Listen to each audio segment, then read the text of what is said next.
Hey everybody. So I've had a lot of questions about how I've been doing my videos for my track days. This is something that I'm relatively new to. I've only done this about the last 3 or 4 times I've gone out. So I'm still learning all the ins and outs of it too. I know there's some better products to use than what I'm using. However, this is relatively easy to set up. Again, relatively easy and inexpensive, I would add to that, as compared to other options that are out there. So I'm going to go over these real fast. Obviously, the two in the center are pretty obvious. GoPros are what I use. This is a GoPro Hero Session. These are actually discontinued. You can't buy these anymore. I ended up finding this one on eBay. Some people sell these. I like this one because it's a lot smaller. There's no screen on the back of it. And so the battery will not last a lot longer because it's not powering a screen. Whether or not you turn the screen off, this just lasts longer. I don't even know which model this one is. It's relatively old. I want to say this is a Hero 6.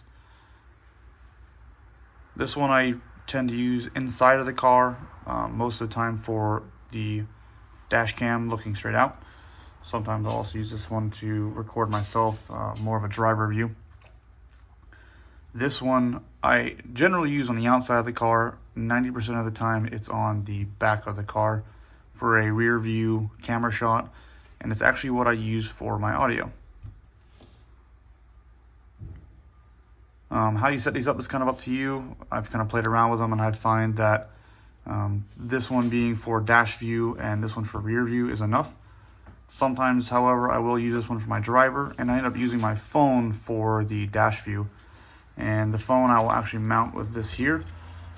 Just a cheap little mount. I don't even know who makes this anymore, but you basically just tighten it down onto the phone and it suction cups to my windshield on the inside of the car. I haven't had any issues with this coming off, but I wouldn't recommend using this on the outside of the car, obviously, because then your phone will be gone too if it doesn't hold up very well. Ram mounts, another brand that a lot of people love. This one I actually use for my motorcycle. I don't use this for the car, but this is probably something I will buy a suction cup adapter for this to use on inside of my car. But I just wanted to mention ram mounts because they have a lot of good options, and I have noticed a lot of people use those. This one holds my phone very tight when I'm on my motorcycle. I find that it doesn't vibrate around or anything. This one does have a little bit of vibration. I'll post some videos, and you can see there's a little bit. It's not very much. Nothing that would turn you off from using it as a beginner, but again, there's better cameras that you can use anyways. So this little guy here, I'm just going to briefly touch on this. This is just a camera lens filter. If I remember right, I believe this is an N44. Basically, they have different darknesses, and this cuts down on lighting. Gets you a lot smoother video footage. So if you're out in bright conditions, these are great. Not something you need to use. I have these from when I used to fly FPV drones. So I just happen to have it.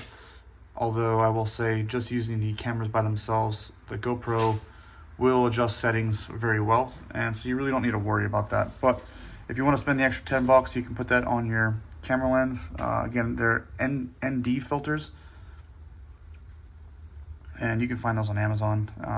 When you buy them brand new, they'll have a sticky on here, and you just stick it to the lens.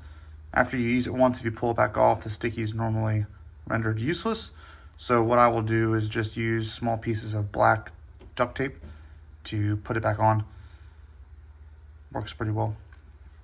As far as vehicle data, this is an OBD2 connector. This is Bluetooth from the car OBD port to my phone. And this is going to go to the app that I use, which I'll talk about in a minute.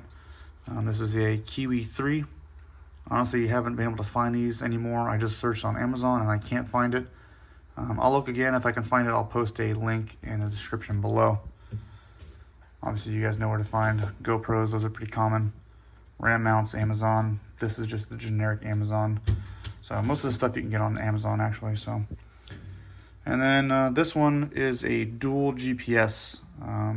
If you're familiar with draggy devices, basically why the draggy is so popular is because of quarter-mile times, and essentially this is the same thing.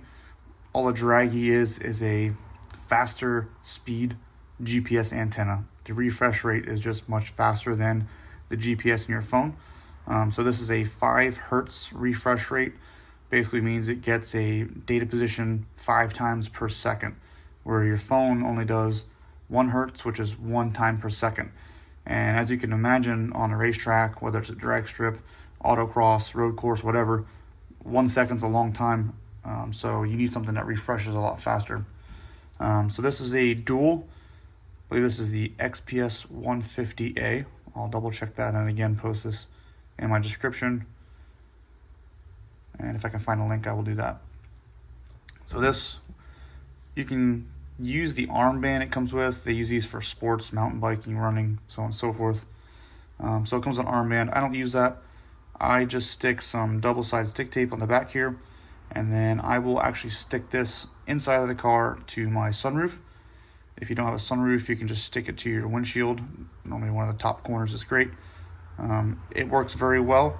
It doesn't have to be on the glass, but you will get a stronger reception. I believe this is about $120, $130. There you go, there's the model. XGPS 150A. And you can use this on Apple products or Android. There's a little switch in the side of here. It's also battery powered, so you don't need to keep it plugged in. It uses an older, I believe this is a micro USB. And then as you can see, there's a little switch inside of there just for whatever device you're using it on. Otherwise, it's pretty simple.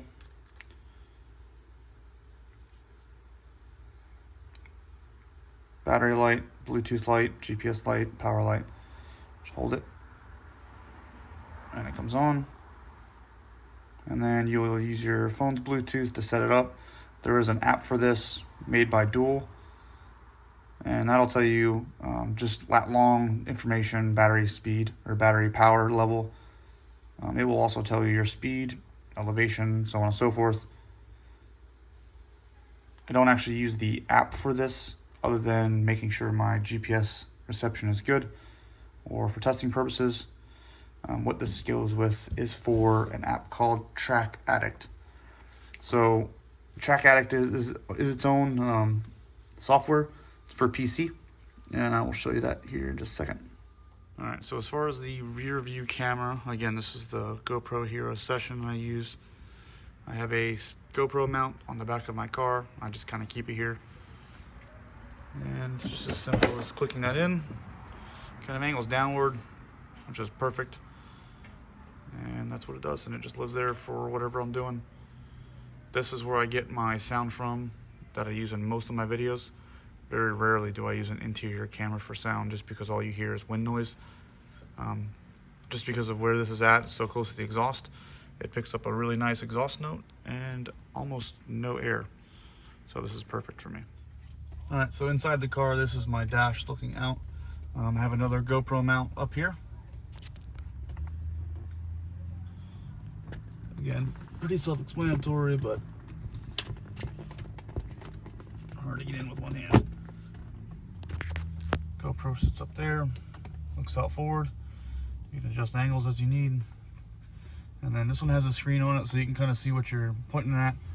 For the Session, that's the only downside to it without having a screen, is you can't see what you're pointing at, so you have to use the app on your phone, and you can Wi-Fi connect it to your phone, and you can get a preview for it. But this is the dash view that I use most of the time. Not always, though. On the sunroof, again, I'll put the XGPS sticky taped up here. I'll just keep this open, and then yet another GoPro mount I'll use up here. The camera I was just talking about, I'll put up top too. So I'll kind of put it here facing down this way towards the driver. And that's in the video I post. That's actually where that one is. As far as the phone mount, pretty self-explanatory, but I'll put that right here like that. Mount that over, and she's all in place. So it's pretty steady, doesn't go anywhere. Again, it's got a ball swivel mount up there. So it's pretty directional. Wherever you want to go, it'll go. All right, so the app that you will need on your phone is called Track Addict. This is an HP Tuners app, which is the same company that does a lot of the data logging cables that a lot of people use, particularly for the ZF8 transmissions, for those of you that have those.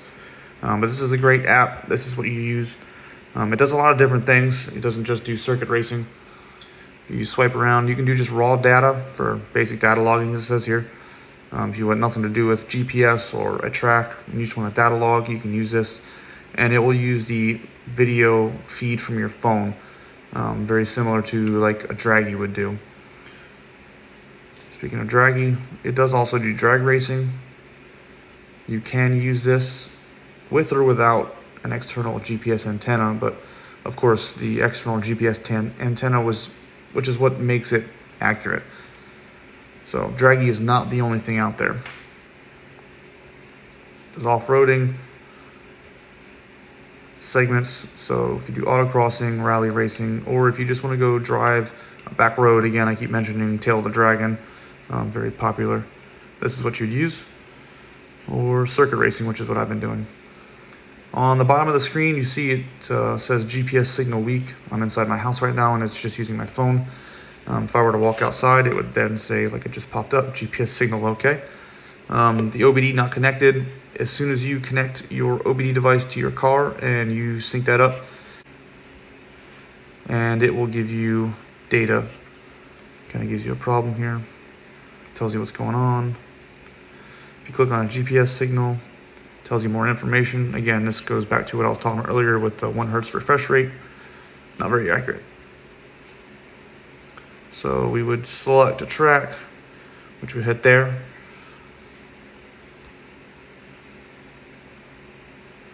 Okay.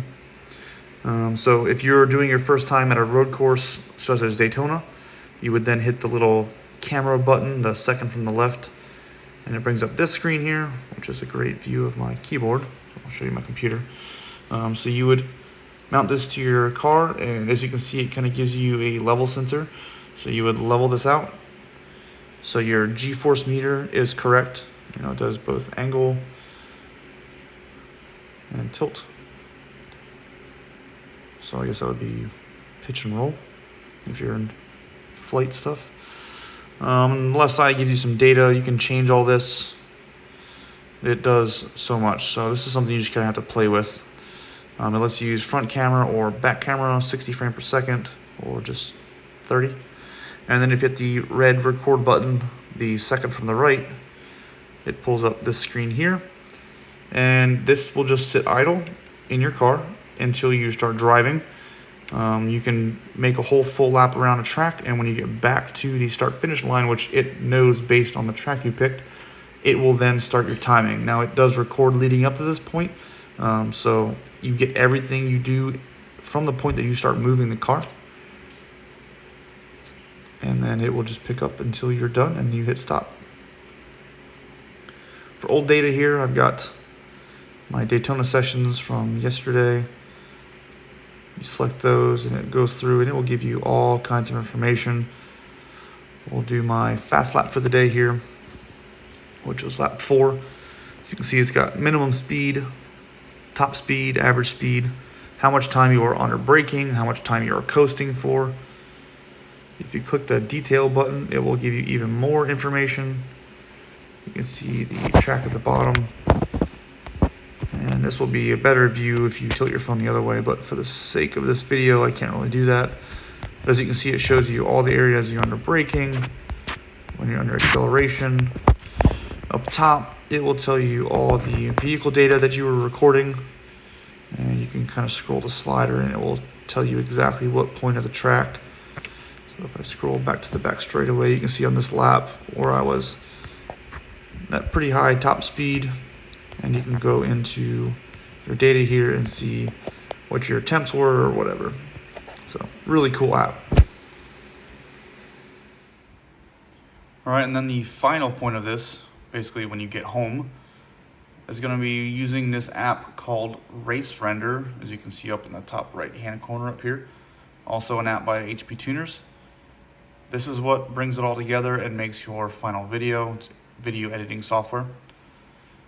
There is a create video wizard, as you can see up in the top center up here. sorry to use my finger, but right up here, create video.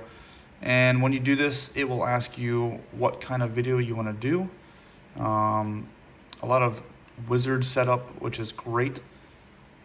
And you can use 1 video stream, 2 video streams, 3, 4, basically as many as you want, I think. I haven't really noticed that there's a limit, but of course that's a whole lot of data. All of the gauges are customizable. You have everything you can possibly imagine to put in here as far as data wise. This one in particular, I just used a generic setup to where I just put those 3 in there. As you can see at the bottom, it gives me the track layout, current lap time, what lap I'm on, RPM, speed, and the little green bar is my throttle input. And all of this information is coming from the OBD scanner that I have, which was that Kiwi 3. Every car is going to be different, what data it puts out. Obviously, as we all know, every car on OBD2 now has a plethora of inputs. So probably way more than you will ever need. Sometimes I like to use, on one video was my supercharger air temps. You can do coolant temps. Some vehicles will actually give you a brake pedal input or pressure sensor for the brake pedal. I haven't found that on mine, so you can get accurate throttle and braking information. This is kind of a, I wouldn't say difficult app to use, but it did take me a little while to figure it out. And because everything is so customizable, if you really try to go in here and use it and customize everything, you could be here for hours. I would say for the general use, first time using, the hardest part is going to be syncing up your videos if you're using more than one camera. If you're just using your phone for the video camera and the data, this is golden. You're easy to go. It's already all synced up. When you start using outside cameras to do this is when it starts getting a little more difficult, but it's not impossible. If you're at all tech savvy with computers, you can figure it out.